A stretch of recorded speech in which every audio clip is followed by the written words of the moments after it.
Welcome in, everyone. Great to see you guys here as always. As you can see, still not back in the regular filming spot, but we have a very important topic today, so we're going to push through, and that is President Donald Trump making some significant military moves for a potential conflict or strike against Iran and Iran's own nuclear facilities, nuclear weapons development program. Before we get into all of that and much more, please make sure to like and subscribe. Comment with your thoughts on how you want to see the situation with the Iranian regime handled, and now let's get into it. So the United States of America and Iran have long had issues with each other, and recently, over the past several years, going back to George W. Bush's administration, is Iran's pursuit of a nuclear weapon. The United States, as well as many of our allies, have made it clear time and time again, we will not tolerate a nuclear-armed Iran. What Iran has done is gotten right up to the point of being able to make a nuclear weapon and then kind of holding there and using that as a bargaining chip for whatever they want to get out of the situation. President Trump returns to office. Iran is as close as they've ever been to being able to cross that threshold. And the president is now taking steps, significant military steps, in order to potentially hit Iran if necessary. What is he doing? It involves a large number of stealth bombers. Let's get into it right now. So this report comes to us from Axios. I'm going to read it to you here. President Trump threatened to bomb Iran if the Islamic Republic doesn't reach a new deal with the U.S. on its nuclear program. Trump, who wants to engage in diplomatic talks with Iran, has leveled threats against it before, but this is one of the strongest and most serious so far. What he told NBC News' Kristen Welker was if they don't make a deal, there will be bombing. It will be bombing the likes of which they have never seen before. So Trump wrote a letter. He gave Iran a 2-month deadline. It says here, Trump gave Iran a 2-month deadline to sign a nuclear deal or face potential military actions in his letter. The Iranian letter of response was expected to be delivered to Trump over the weekend, but it is not clear if that has actually happened. By the way, this 2-month deadline, I believe, puts it right around May 19th for when Iran has to reach a deal, essentially, or when President Trump has threatened to come in with the bombers, which we're going to get into here shortly.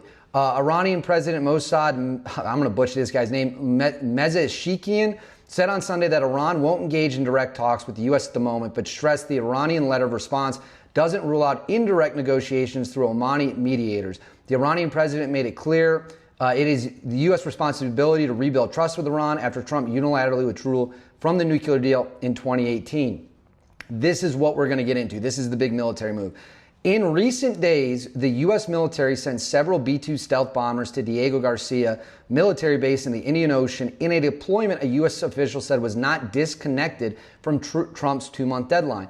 The B-2 bombers can carry bunker-busting bombs that would be a key element in any possible military action against Iran's nuclear underground facilities. So that's the timeline, that's the background. Now let's get into these stealth bombers and Diego Garcia, the B-2, all of that and much more. We're going to roll into that right. So for those of you who don't know, Diego Garcia is a military base that is often shrouded in secrecy. You hear rumors about it all the time. I'm going to throw it up on the screen right here. It is in the Indian Ocean. As you can see in the circles there in the photo, that is the distance from Diego Garcia to Iran, well within strike range of the B-2s. There's been some varying reports of how many B-2s have actually been moved to Diego Garcia. I've seen the number as low as 6. I've seen the number as high as 9.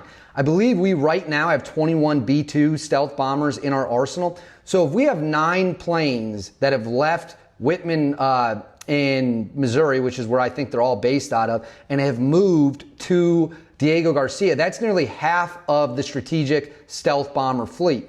Why would we be using the B-2 stealth bomber? What is the importance of this? What could the Iranians do? So this is a former defense official. This is from the Wall Street Journal, I believe, or the Washington Post. Former defense officials said the new bomber deployment vastly enhances the U.S. military's ability to carry out strikes against the deep bunkers built by the Houthis and Iran. The B-2 is the only U.S. stealth aircraft able to carry the GBU-57, a 30-pound bunker buster bomb known as a massive ordnance penetrator.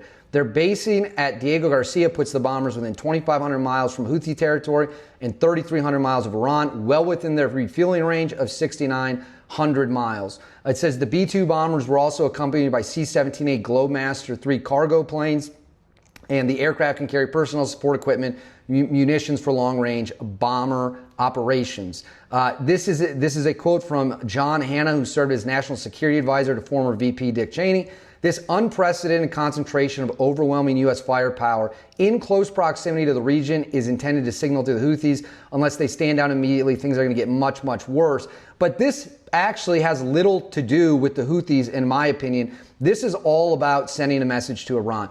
In a previous video, we talked about how the U.S. is the only country in the world capable of taking out Iran's nuclear underground bunkers. We know that because there's only 2 bombs. One was just mentioned that can be carried, and the B-2 stealth bomber can carry them. There's been debate, discussion, can Israel do it? The honest answer to that is Israel cannot do it, because the F-35, which is their most advanced aircraft that they have, courtesy of the United States of America, can't even come close to holding the bombs necessary to go into the tunnels where Iran's nuclear program is. So for that reason alone, only the United States can do it. We've moved, again, 6 to 9 B-2 stealth bombers within striking distance of Iran. What could Iran do to try to go after it, establish some level of deterrence to make the United States think twice about it? What are their options, and what's the realistic outcome here? Let's get into that right now. The B-2 stealth bomber, even though it's 30 years old, is still the world's premier stealth bombing aircraft. In fact, the United States is the only country with stealth bombers. We also have the B-21, which is eventually going to replace the B-2, although it's unclear if the B-21, the one that we know about, is even operational at this point in time. The reason you use stealth bombers is because you want to be able to defeat enemy surface-to-air air defense systems. Now, Iran's military is very old, very weak, but they do have some legitimate air defense systems, such as the Bavar 373, which I'm reading this right here, is capable of engaging multiple targets simultaneously, manufactured by the Iranian Defense Ministry in cooperation with local manufacturers and universities. The Khordad 15, a medium to long range surface-to-air missile system developed by Iran. It also has the Arman, which can engage 6 targets simultaneously. And then the Russian-made S-300, which is the second best Russian air defense behind the S-400 that Russia produces. So the Iranians have legitimate air defense systems. Can they shoot down a B-2? The honest answer is almost certainly not. Their systems, while better than you might think, are still nowhere near what you would need to bring down a B-2, an F-22, an F-35, because it's not just pinging the thing on radar, it's then tracking it through the air to engage it, which is incredibly, incredibly difficult to do. It's unlikely Iran would be able to take down our B-2s. Furthermore, if we are going to strike Iran, you're going to hit them with missiles ahead of time to destroy wherever their air defense systems might be. Plus, they lost someone. They lost some of their air defense systems during the exchange with Israel when they were firing back and forth at each other. And I believe they lost at least a couple S-300 systems. Unclear how many they still have.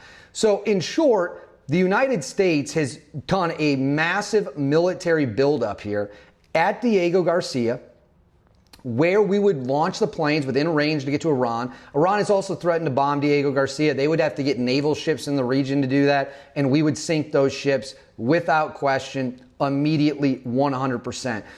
They don't have the ability to take down our B-2 stealth bombers. They know that. We know that. That means that Iran has to make an option. They're in a game of chicken right now. Are they going to blink first and give up their nuclear program?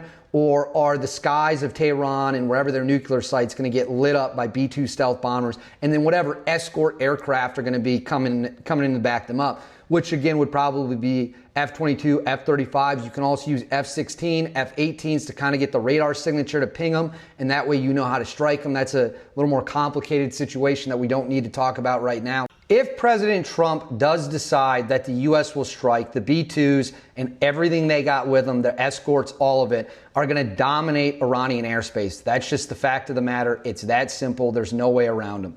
Having said that, we still don't know whether or not that's going to happen. Iran could come to their senses and reach some type of diplomatic agreement so that we don't have to go in armed to the teeth with bombers to take them out. But obviously, that still very much remains an option. I want to know what you guys think. Do you think we will bomb Iran? Do you think that Iran will back down? Let me know in the comments below. Make sure to like and subscribe. We'll be following this situation very, very, very closely. I'll see you all next time.